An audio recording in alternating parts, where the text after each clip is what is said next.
The transport ship came down through the orange sky. Inside, Danny Cole checked his rifle for the third time. His hands shook a little. He was 19 years old, and this was his first real mission.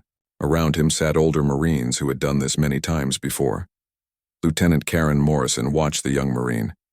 She had seen that look before. Every new soldier felt scared before their first fight.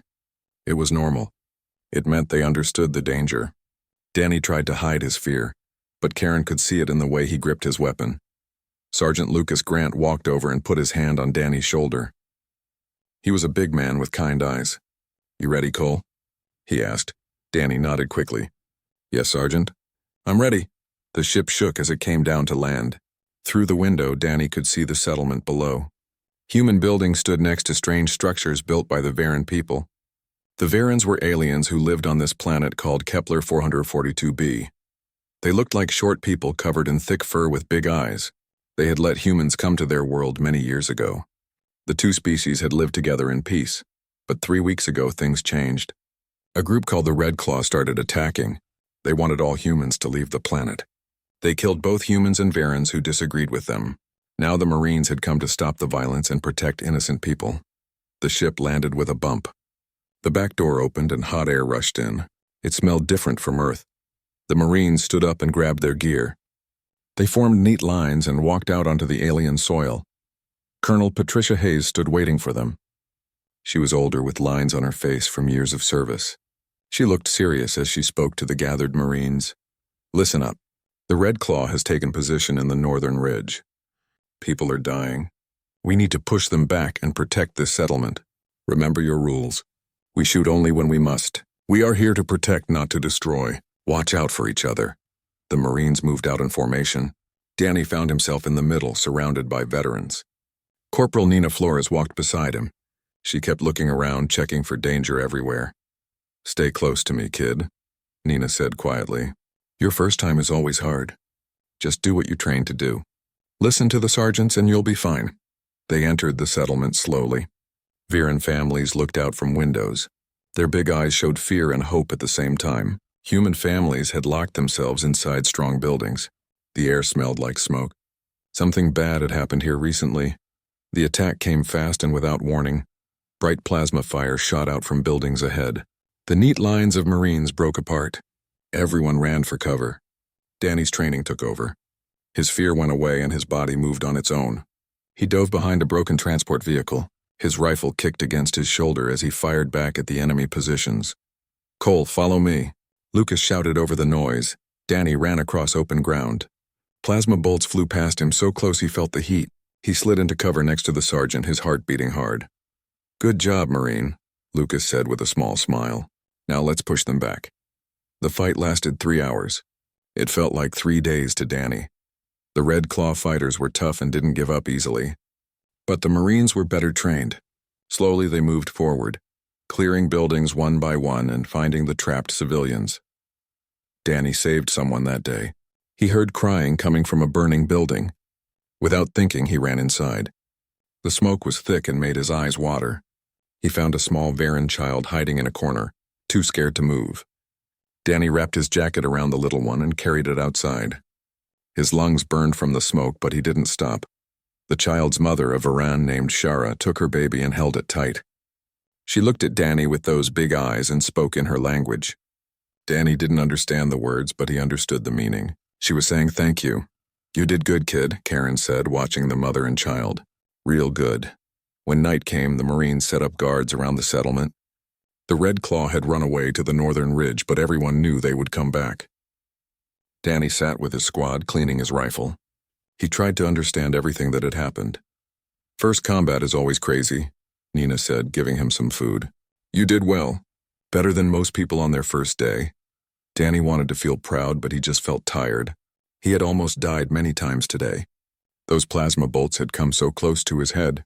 He thought about home. He thought about his mother's face when he told her he was joining the Marines. She had cried, but she was also proud. His father had been a Marine too. He died on Mars when Danny was 10 years old. Danny joined to honor his father's memory. He wanted to be like his dad. Now, sitting on this alien world under strange stars, Danny wondered if he was brave enough. The night was cold. In the distance, he could hear the enemy getting ready for more fighting. Tomorrow would bring more danger and more death. He would have more chances to prove himself or to fail. A group of young Varans watched the Marines from across the settlement. Their parents tried to make them come inside, but the children wanted to stay and watch. They looked at the human soldiers with wonder in their big eyes. One small cub stared right at Danny. The child seemed to understand that this young human had saved one of their own. Lucas came and sat next to Danny. "First day is always the hardest," the sergeant said. "You saved a life today. That matters. That's what we do. We protect people who can't protect themselves." Danny looked at his sergeant. "Were you scared your first time?" Lucas laughed softly. "Terrified. I thought I was going to die every second. But you know what I learned? Being scared doesn't make you weak. It makes you human. Courage isn't about not being scared. It's about doing your job even when you are scared." Danny thought about those words as he took his turn on watch later that night. He stood at the edge of the settlement looking out into the darkness. Somewhere out there, the Red Claw was planning their next attack. Soon there would be more fighting, more death, more tests. But tonight he was alive. Tonight he had saved a child and helped protect innocent people. That had to count for something. His father would have been proud of that. His mother would understand why he had to be here, why this mattered. The youngest Marine on the field had survived his first day of combat. He had killed enemies and saved lives. He had seen things he would never forget.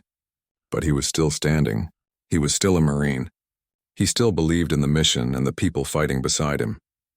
As the alien stars moved slowly across the sky, Danny made himself a promise. He would do his duty. He would protect those who needed protection. He would honor his father's memory by being the best Marine he could be. Whatever came tomorrow, he would face it with courage. The settlement slept uneasily that night. The Marines kept watch while civilians tried to rest. And in the distance, the enemy prepared for the battles to come. Danny didn't know what the future would bring. He didn't know how much time he had left. He only knew that right now, in this moment, he was where he needed to be. The youngest Marine on the field stood his watch and waited for the dawn. Morning came with pale light that reminded Danny of winter back home. The Marines had been awake for hours, getting ready for the big fight. They were going to attack the northern ridge where the Red Claw had built strong defenses. Reports said the enemy had more fighters and bigger guns up there. Colonel Hayes called the squad leaders together. Danny watched from far away as the officers looked at maps made of light. Their faces looked serious. Lucas came back with their orders. "We're going up the eastern side," the sergeant told his squad. "3rd Platoon will attack from the west to get their attention. We go in fast, destroy their big guns, and take the ridge. Any questions?" Nobody spoke. They all knew this would be dangerous. Attacking enemies on high ground with strong defenses was one of the deadliest things soldiers could do. As the unit moved out, Danny saw something strange. A group of young Varans stood at the edge of the settlement watching them. The cubs were not much older than the one Danny had saved. Their parents tried to pull them back inside, but the children wanted to watch the Marines leave. "They're worried," Nina said. She had been learning the Varan language. "The cubs especially. They feel connected to some of us. The march to the ridge took 2 hours through rough land. The plants on this planet were purple and thick. Sharp vines caught on their uniforms. The air was heavy and made breathing hard. They reached their starting position at 9 in the morning. From here, Danny could see the enemy defenses. The Red Claw had done good work. They had guns that could shoot in all directions and strong bunkers made of stone and metal. This was going to cost lives. "Remember," Karen said, walking among her Marines, "we fight smart. Use your grenades. Use cover. Use your heads. We're all going home today." The attack started with big guns firing from the ship in orbit. Explosions tore through the Red Claw positions. Before the smoke cleared, 3rd Platoon charged from the west. The enemy responded fast. Plasma fire streaked across the ridge like lightning. "Go, go, go," Lucas shouted. Danny's squad charged up the hill. The noise was terrible. Explosions, screams, the crack of plasma weapons, and the boom of human rifles all mixed together. Danny ran uphill. His legs burned. He focused only on the next piece of cover, the next target, the next breath. A plasma bolt hit the Marine next to him. Corporal Jake Andrews spun around and fell. Danny grabbed Jake's armor and pulled him behind a big rock. More fire hit the ground around them, making dirt fly everywhere. I'm okay, Jake said, touching the burn mark on his chest plate. The bolt had hit the armor but hadn't gone through. That was too close. Stay down, Danny said. He stood up and fired back. He saw an enemy fighter in a bunker window and pulled the trigger 3 times. The figure fell. The fight became brutal and close. The Marines moved forward slowly, 1 meter at a time, 1 bunker at a time. Danny's squad reached a big gun that had been killing 3rd Platoon soldiers. Lucas threw a grenade through the narrow window. The explosion silenced the gun forever. Cole, with me, Nina shouted. We need to clear that building. Danny followed her into a broken structure. His rifle was up and ready. Inside they found 3 Red Claw fighters. They were young Varans, barely older than children. Their eyes showed fear and anger. They raised their weapons. Nina fired first. Her shots were exact and deadly. 2 enemies went down. The 3rd dropped his weapon and put his hands up.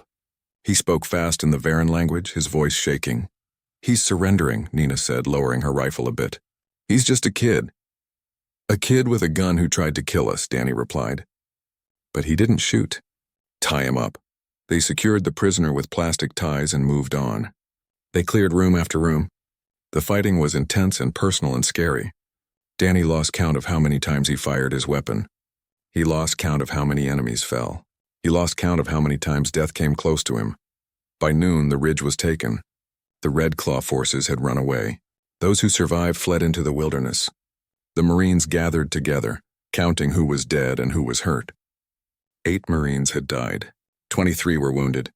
It could have been worse, but every death hurt. Danny found a quiet spot and sat down hard. His hands shook badly. He had killed people today. Young Varans who thought they were fighting for their home. The fact that they had tried to kill him first didn't make it easier to accept. Karen found him an hour later. You did good work today, Cole. Your squad leader says you saved Jake's life. I just did what anyone would do, ma'am, Danny said quietly. No, Karen said firmly. Not everyone would. You put yourself in danger to save another Marine. That matters. That's what we do. We take care of each other. As evening came, the Marines started making the ridge stronger and safer. They would hold this ground tonight. Supply ships came from orbit bringing bullets, medical supplies, and hot food. Danny ate without tasting anything. Around him, other Marines talked quietly. They shared stories from the battle. They tried to process the violence they had seen. This was how warriors had always dealt with combat, Danny realized. By talking to each other. By sharing the experience with people who understood. That night, Danny took his turn on guard duty. He stared out into the darkness of the alien world. Somewhere out there, the Red Claw was gathering strength again, making new plans. Tomorrow or the next day or the day after that, there would be more fighting, more death, more tests of courage and skill. But tonight, on this ridge under strange stars, Danny felt something change inside him. He was not the scared kid who had landed 2 days ago. He was a Marine who had been tested in battle. He had saved lives and taken lives. He would carry both for the rest of his days. Nina came and sat next to him during his watch. You okay? She asked. I don't know, Danny admitted. I keep seeing their faces. The ones I killed. They were so young. War is terrible that way, Nina said. The enemy isn't always evil. Sometimes they're just people on the other side who believe different things. That doesn't make killing them easier. It just makes it necessary. How do you deal with it? Danny asked. Nina was quiet for a moment. You remember why you're here? You remember the Varan child you saved. You remember Jake, who's alive because you pulled him to safety. You remember that we're here to protect innocent people, and then you keep going because there's no other choice. Danny nodded slowly. He understood what she meant. War wasn't about glory or excitement. It was about doing hard things because they needed to be done. It was about protecting people who couldn't protect themselves even when the cost was high. In the distance, a native animal called out. The sound was strange and lonely. Danny thought about home, about his mother, about the life he had left behind. He wondered if he would ever see Earth again. He wondered if he would survive this deployment. Lucas came to check on them. How's our youngest Marine doing? He asked. He's doing fine, Nina answered for Danny. Better than fine. He's becoming a real warrior. Danny didn't feel like a warrior. He felt tired and sad and scared, but he kept those feelings to himself. He had a job to do. He had people depending on him. That had to be enough. The night passed slowly. The cold air made Danny shiver despite his uniform. The stars above were different from Earth stars. Everything about this place was different, but the job was the same. Protect the innocent. Stand with your brothers and sisters in arms. Do your duty no matter the cost. As dawn approached, Danny thought about his father. Had his dad felt this way during his first real combat? Had he been scared and tired and sad? Probably, but his father had kept going. He had kept fighting until the day he died. Now Danny understood why. Not for glory or medals or recognition, but because it was the right thing to do. The youngest Marine on the field had grown up fast. 2 days of combat had changed him in ways he was still trying to understand. He had learned that courage wasn't about not being afraid. It was about being afraid and doing your job anyway. He had learned that killing was terrible even when necessary. He had learned that the bonds between soldiers were strong because they were forged in shared danger and shared purpose. As the sun rose over the ridge, painting the purple landscape in shades of orange and gold, Danny stood and stretched his tired muscles. Another day was beginning. Another day of danger and duty. Another day of being a Marine. He checked his rifle one more time, making sure it was clean and ready. Whatever today brought, he would face it. He would do his duty. He would protect his fellow Marines and the innocent people they were here to defend. That was what being a Marine meant. The youngest Marine on the field was ready for whatever came next. The third day began cold and misty. The Red Claw had changed how they fought. Instead of big battles, they now attacked small Marine patrols in quick raids. Colonel Hayes split the unit into smaller teams to cover more ground and protect the scattered settlements across the region. Danny's squad, led by Lucas, got orders to patrol the southern valley. There were several Viren villages and a small human research station that needed protection. They moved out at first light. 12 Marines in 2 teams walked through the purple forest on trails that the Varens had used for hundreds of years. The villages they found were grateful to see them. The Barons were peaceful by nature. Their whole society was built on working together and helping each other. The Red Claw's violence was strange to them. It went against everything they believed. In one village, an elder named Torva invited the squad to rest and eat. The Varens prepared food from local plants. It tasted strange to the Marines, but it was good. Children gathered around the soldiers. Their fear was less than their curiosity now. Danny found himself surrounded by 5 young cubs. Their big eyes studied him with great interest. One brave cub reached out and touched his rifle. The child asked a question in its own language. "He wants to know if you're the one who saved Shara's cub from the fire," Nina said with a smile. "Word has spread. You're famous among the Varen children." Danny's face turned red. "Just tell them I did what any Marine would do." Nina spoke in the Varen language, but the cubs didn't seem impressed with Danny's modesty. They talked excitedly to each other. One cub pulled a woven bracelet from her arm and pressed it into Danny's hand. Through Nina, she explained that it was a protection charm blessed by the village elders. "They believe it will keep you safe," Nina said softly. "It's a great honor. The Varens don't give these easily." Danny tied the bracelet around his wrist. He felt moved by the gesture. "Thank them for me. Tell them I'll wear it with pride." The patrol continued through the afternoon. The squad checked each settlement. They helped repair damaged buildings. They gave medical help where it was needed. This was the other side of being a soldier, the part that got lost in all the violence and chaos.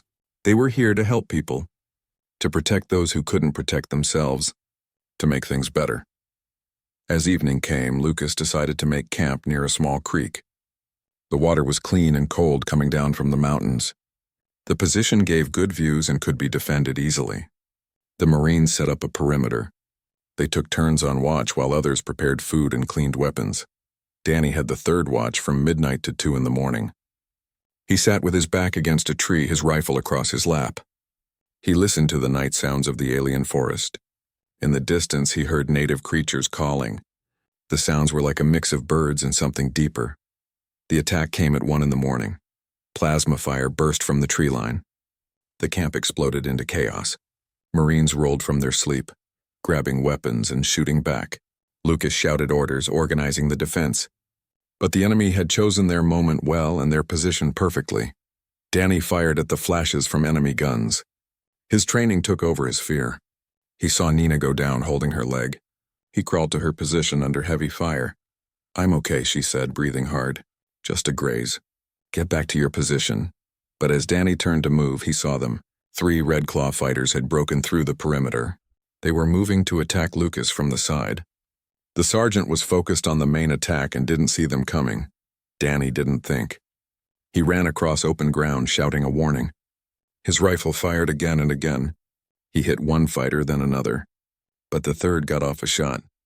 Danny felt a huge impact in his chest. It felt like being hit with a hammer. He went down hard. His rifle flew from his hands. The world became distant and strange. He could hear Lucas shouting his name. He could hear more shooting as the Marines pushed back the attack. His chest felt cold. That was odd because he knew he should feel pain. Maybe the shock was too great. Maybe this was what dying felt like. Lucas was suddenly there. His hands pressed against Danny's chest, trying to stop the bleeding. Other Marines appeared around them. Their faces looked grim. Danny wanted to tell them he was okay. He wanted to tell them to focus on the fight. But the words wouldn't come out. "Hang on, kid," Lucas said. His voice was rough with emotion. "Medic, we need a medic now." But Danny could feel himself slipping away. The cold spread from his chest through his whole body. Above him, the alien stars moved slowly. He thought about his mother. His father. All the things he would never get to do or say or be. "Tell Mom," he managed to whisper. "Tell her I was brave." "You were," Lucas said. Danny could hear tears in the sergeant's voice. "You were the bravest of us all." The battle ended as fast as it had started. The Red Claw fighters ran away, leaving their dead behind. The Marines secured the area and helped their wounded. But for Private First Class Danny Cole, there would be no help. The plasma bolt had hit him in the gap between his armor plates. It had burned through to vital organs. He had died saving his sergeant's life, the youngest Marine in the unit. Just 19 years old. They wrapped his body in his rain cover and laid him near the center of camp. A guard was posted beside him like regulations said. Lucas sat with him for a long time. His head was bowed. He spoke quietly to the young Marine who could no longer hear. As dawn came close, something strange happened. The Varan cubs arrived. 50 or more, moving silently through the forest. They came from the villages the squad had visited. They came from settlements nearby. They were drawn by something the humans couldn't hear or understand. They formed a circle around Danny's body. They sat down in the traditional Varan way of mourning, and they were completely silent. The Marines watched in shock as more cubs arrived through the morning. Their numbers grew to over 100. They sat in rings, one circle inside another. Their big eyes were fixed on the fallen Marine. They didn't make a sound. When a Marine walked near them, they didn't move or react. They simply sat vigil, honoring the young human who had shown them kindness. "What are they doing?" Lucas asked Nina quietly. Nina wiped tears from her eyes. "It's the Varan way of honoring a protector. The cubs, the young ones, they sit vigil until the body is taken to its final rest. It's called the Silent Guard. They believe that the young must honor those who died protecting them. They do it in silence because words are not enough to express such gratitude." "He would have been embarrassed by this," Lucas said. A sad smile crossed his face. "He never wanted attention. He just wanted to do his duty." "Then he was the best of us," Karen said. She had arrived with Colonel Hayes. The colonel looked at the scene. At the hundreds of Varan cubs sitting in perfect silence around the body of the young Marine, her hard face softened. "The Varans will remember this," she said quietly. "They'll tell this story for generations. The young human who gave his life to protect them. The children who honored him with their vigil." The sun rose higher. More cubs came. The circle grew larger. 200. Then 300. They brought nothing with them. No food, no water, no comfort. They simply sat in silence. Their eyes never left Danny's covered form. News of the vigil spread fast through both human and Varan communities. By midday, the circle had grown to nearly 300 cubs. More were arriving every hour. Command sent word that a transport would come by evening to take Danny's body back to the ship. But no one knew how to handle the situation with the cubs. "We can't just make them leave," Karen said to Lucas and Nina. "This clearly means something deep to their culture." An old Varan named Kelmar came to the Marines. He moved with the careful dignity of age. His fur was gray around his face. His eyes were still sharp and smart. Nina stepped forward to translate. "He says the Silent Guard is one of the oldest Varan traditions," Nina explained as Kelmar spoke. "It goes back thousands of years. to a time when their people were almost destroyed by a plague. The young survived because the adults gave their lives to care for them. Ever since, when someone dies protecting the young, the cubs maintain vigil until the body is laid to rest. It's their way of making sure the sacrifice is remembered, that the dead is acknowledged. How long does it usually last? Lucas asked. Kelmar responded through Nina, until the body is taken to its final resting place. But he says this is different. The cubs have come from villages more than 100 kilometers away. This is the largest silent guard in living memory. Your young Marine touched something deep in their people. He showed no hesitation in protecting their young, even though they were not his species. That kind of selflessness is rare and precious. The word spread further. Adult Virans began to arrive. They were the parents of the cubs in the vigil. But they didn't try to take their children home. Instead, they joined the circle. They sat behind their young ones, adding their presence to the silent guard. Soon the circle was 4 rings deep, hundreds of Virans sitting in complete silence, honoring the young human who had shown their children what true courage looked like. The youngest Marine on the field had become something more in death than he ever was in life. He had become a bridge between 2 species, a symbol of sacrifice that transcended the boundaries of biology and culture, and in the silence of the vigil his legacy was being written. By late afternoon, human colonists from nearby settlements began arriving too. They brought flowers and candles. They stood in their own circle outside the Viran rings. Someone from the research station set up lights so the vigil could continue through the night. A Federation flag was brought and planted beside Danny's body. The blue and white stars stood out against the purple plants. Colonel Hayes stood before everyone. Marines and civilians and Virans. She spoke in a clear voice. Private First Class Danny Cole was 19 years old. He had been in my command for less than 3 months. I didn't know him well. I wish I had, she paused, taking a breath. But I know what he did. I know that he ran into fire to save a Viran child. I know that he gave his life to protect his sergeant. I know that in his short time on this world he showed us all what it means to serve. What it means to care for others more than yourself. She looked at the silent Virans, at the cubs sitting without moving in their vigil. The Viran people have honored Danny in a way that humbles us all. This silent guard shows us that courage and sacrifice are universal values. They are understood and respected across species and cultures. Danny would have been proud of this attention. He would also have been embarrassed. But he deserves it. He earned it with his life and his death. The colonel saluted. Every Marine there snapped to attention and saluted as well. The Virans, understanding the gesture, placed their right hands over their hearts. It was their own sign of respect. Night fell. The vigil continued. The lights cast long shadows. The silence was deep, broken only by soft sounds of the alien forest, the distant calls of native creatures. The Marines kept their own watch around the area, but everyone was aware that something sacred was happening here. Lucas sat near the front of the vigil, close enough to see the things the cubs had placed on Danny's body.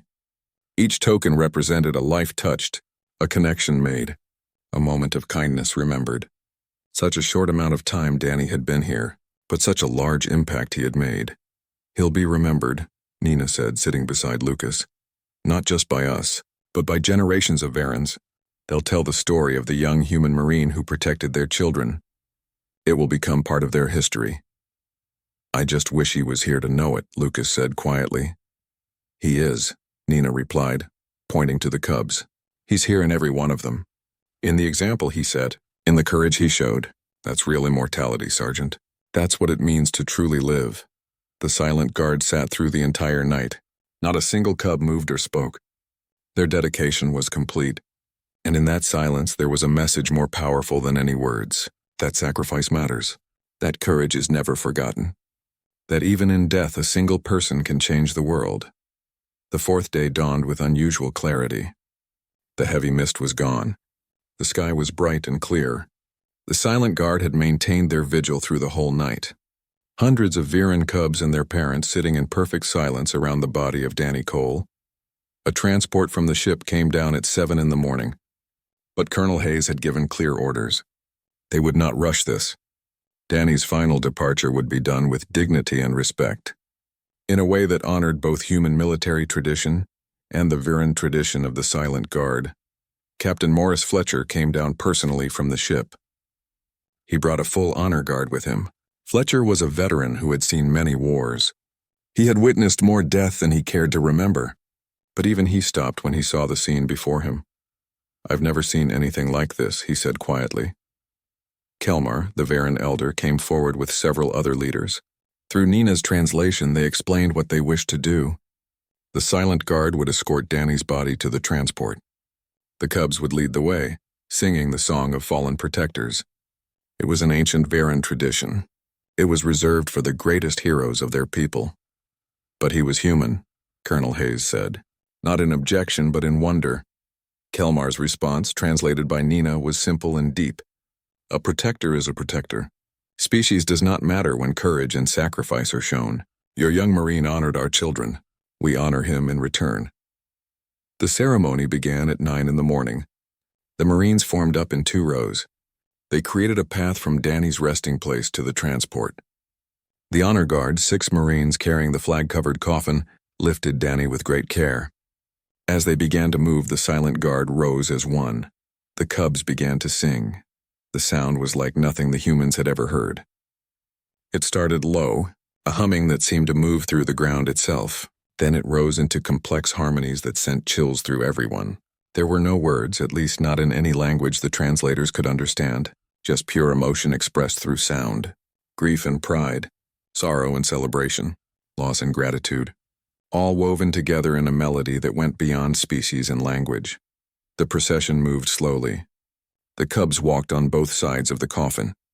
Their song filled the air. Behind them came the adult Varens, adding their voices to the chorus. Human civilians and colonists fell in behind. Finally, the Marines marching in step. Their faces showed no emotion, but inside they were fighting back tears. Lucas walked beside the coffin. One hand rested lightly on the flag.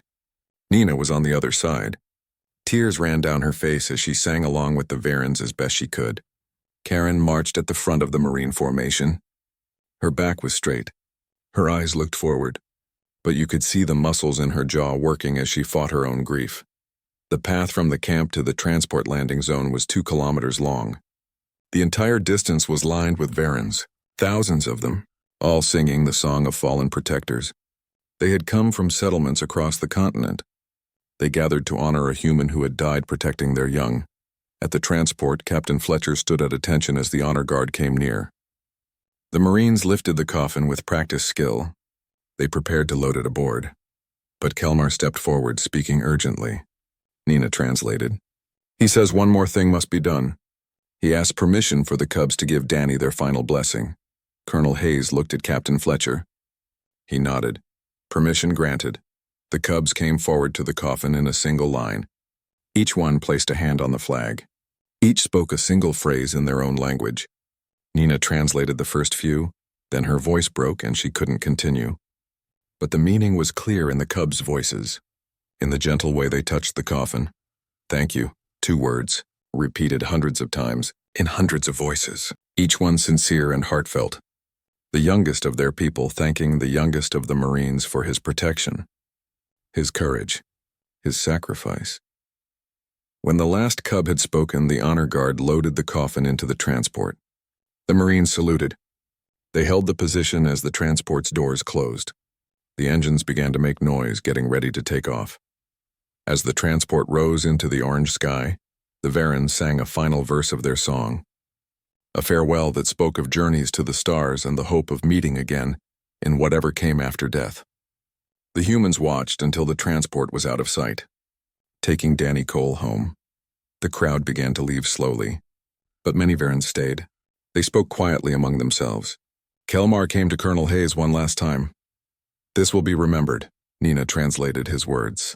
"The story of the young Marine who protected our children will be told for generations. We will build a memorial here in this place, so that our descendants will know what was done and what was given. Your people and mine, we are bound now by blood and sacrifice. That bond will not be broken." Colonel Hayes shook the elder's hand. Then she bowed in the Varen way, a gesture of deep respect. "Thank you.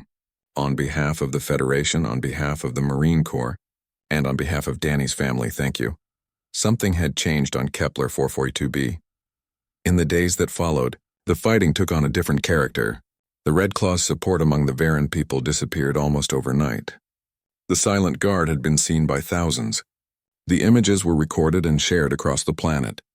The sight of hundreds of Varan cubs honoring a fallen human Marine became the defining moment of the conflict.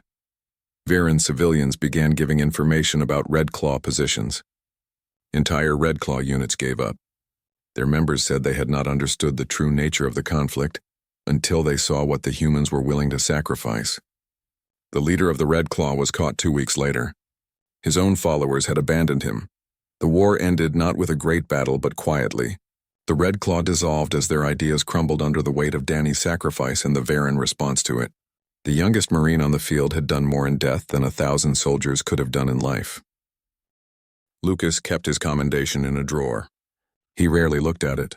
What he wore every day was a simple woven bracelet. It was like the one the Varan cub had given Danny. Nina wore one too. So did Karen and several other Marines who had witnessed the silent guard. 3 months after Danny's death, something important happened. A group from Kepler 442b came to Marine Corps headquarters on Earth. Kelmar and 5 other Varan leaders asked to meet with the Commandant of the Marine Corps. They wanted to give something to Danny's mother. The ceremony was small and private. It was held in a quiet room away from cameras and crowds. Danny's mother, Patricia Cole, sat in a chair.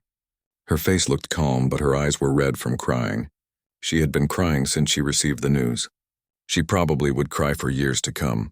Kelmar spoke through a translator. He explained the tradition of the silent guard. He described how hundreds of cubs had honored her son. Then he gave her a carved memorial stone. It was the size of both hands put together. It was covered in detailed designs and Varan writing. It says, the translator explained, "Here sat the silent guard, honoring the young Marine who protected our children. May his courage light the path for all who come after. Danny Cole, youngest Marine on the field, greatest protector of the young, remembered forever." Patricia Cole held the stone against her chest. Her calm broke. She cried openly. The Varans understood grief in its universal form. They sang quietly, the same song they had sung at Danny's departure. When she could speak, Patricia looked up at Kelmar. "Thank you. Thank you for honoring my son. Thank you for showing him that his sacrifice mattered." "He honored us," Kelmar replied through the translator, "by protecting our children as if they were his own. He showed us the best of what humanity can be. We will never forget." The memorial on Kepler 442b was finished 6 months after Danny's death. It stood in the valley where he had camped with his squad. A tall stone pillar carved with both human and Varan symbols. At the base were hundreds of memory stones. They were placed by the cubs of the silent guard. Each one marked a life touched by the young Marine's courage. Every year on the anniversary of his death, Varan families traveled to the memorial. They held a silent guard. The cubs sat in silence through the night. They honored the protector. They kept the memory alive. Human Marines stationed on the planet joined them. They maintained their own watch. They created a bridge between species that grew stronger each year. Lucas left the Marines 5 years later. He chose to settle on Kepler 442b. He opened a small school where human and Varan children learned together. They studied regular subjects, but also the values of courage, sacrifice, and working together across species. On the wall of his office hung a photograph of Danny Cole, forever 19, forever smiling, forever the youngest Marine on the field. Nina became a military liaison to the Varan government. She helped build the alliance that grew from the events of that short war. She never forgot the young Marine who had died saving his sergeant. She made sure his story was in every training manual, every history book, every discussion of what it meant to serve. Karen rose to the rank of colonel. She commanded the Marine Regiment on Kepler 442b. She visited Danny's memorial often, usually late at night when no one else was around. She would sit in the silence and remember the scared kid who had become a hero, the young man who had shown them all what truly mattered. Sometimes on those quiet nights she would see Varan cubs making their way to the memorial. They would sit down to maintain their vigil. The silent guard continued. A living tradition, a bridge between species, a proof of the power of sacrifice. Years passed. The story of Danny Cole spread beyond Kepler 442b. It was taught in military academies across human space. It was studied by diplomats learning about first contact protocols. It was told to children, both human and Varan, as an example of true heroism. New Marines arriving on Kepler 442b were taken to the memorial as part of their orientation. They stood before the tall stone pillar. They read the inscription in 2 languages. They saw the hundreds of memory stones left by Varan cubs over the years, and they understood that being a Marine meant more than fighting. It meant protecting. It meant sacrifice. It meant caring for others more than yourself. The alliance between humans and Varans grew strong. What had started as simple cooperation became true friendship. Mixed communities sprang up across the planet. Human children learned the Varan language. Varan children learned about Earth. Scientists from both species worked together. Artists created works that blended both cultures. And at the center of it all was the memory of a 19-year-old Marine who had simply done his duty, who had protected those who needed protection, who had given his life without hesitation when his brothers in arms were in danger. Patricia Cole visited Kepler 442b 10 years after her son's death. It was hard for her. Every step on that alien soil reminded her of what she had lost. But she needed to see the memorial. She needed to understand what her son's sacrifice had meant. When she arrived at the valley, she found it was not empty. Dozens of Varan families were there. When they saw her, they began to gather around. Through translators, they spoke to her. They told her stories of Danny, how he had saved a child from fire, how he had been kind to the cubs in the villages, how he had died protecting his sergeant. One elderly Varan woman, Shara, came forward. She was the mother of the cub Danny had saved from the burning building so many years ago. Her child was grown now, a young adult, studying to be a teacher. Shara took Patricia's hands in her own furry ones. "Your son gave mine a future," the translator spoke Shara's words. "Because of him, my child lived. Because of him, my child will teach other children. Your loss gave us life. We will never forget that debt," Patricia cried again. But this time they were not just tears of grief. They were also tears of understanding. Her son's death had not been meaningless. It had mattered. It had changed things. It had built bridges and saved lives and created a legacy that would outlive them all. That night, a silent guard was held in Patricia's honor. Cubs sat in their traditional circles around the memorial. Patricia sat with them, this human mother among alien children. And in that silence, she found a kind of peace. Her son was gone, but he was also here, in the memorial, in the tradition, in the hearts of 2 species who would remember him forever. The youngest Marine on the field had served for less than 3 months. He had died at 19 years old, far from home, on an alien world under alien stars, but his legacy lived on in the cubs who honored him, in the alliance his death helped create, in the example he set for all who came after. Danny Cole had wanted to live up to his father's legacy, to prove himself worthy of the uniform and the tradition. In the end, he had done far more than that. He had shown that heroism knows no age, that courage is measured not in years but in moments, that even the briefest life can cast the longest shadow. Decades passed. The memorial grew larger. More memory stones were added each year. The silent guard continued without break. New generations of cubs learned the story and took up the tradition. Human children growing up on Kepler 442b learned about Danny Cole in school. They visited the memorial on field trips. They understood what sacrifice meant because of him. The Varans built a sister memorial on Earth in Danny's hometown. It stood in a park where he had played as a child. Human and Varan families visited it together. They held their own versions of the silent guard. The bridge between species grew stronger with each passing year. Scientists, studying the impact of first contact, pointed to Kepler 442b as the model for how different species could work together. Diplomats used Danny's story to illustrate the power of individual action. Military leaders taught his example to new officers learning about the true meaning of service. But perhaps the greatest impact was on the small, everyday level, in the human who helped a Varan neighbor, in the Varan who welcomed human visitors with open arms, in the children of both species who played together without seeing differences, in all the small acts of kindness and courage that rippled out from one young Marine's sacrifice. He was the youngest Marine on the field. He was scared and uncertain and trying his best. He saved a child from fire. He protected his brothers in arms. He gave his life without hesitation when others needed him. And in doing so, he became something more than human. He became a symbol, a bridge, a light showing the way forward. The cubs still sit their silent guard. The memorial still stands tall. The memory stones still accumulate year after year, and in the silence, Danny Cole's legacy continues. Not in words or speeches, but in the bond between species, in the courage of those who follow his example, in the children who grow up knowing that heroism is not about being the strongest or the oldest or the most experienced. It is about being willing to stand up when others need you, to protect those who cannot protect themselves, to give everything, even your life, for something larger than yourself, forever young, forever brave, forever the youngest Marine on the field, forever remembered by two species who learned that courage and sacrifice are truly universal values. Danny Cole's watch has ended, but his legacy continues, and it will continue as long as there are those who believe in protecting others, in serving something larger than themselves. I,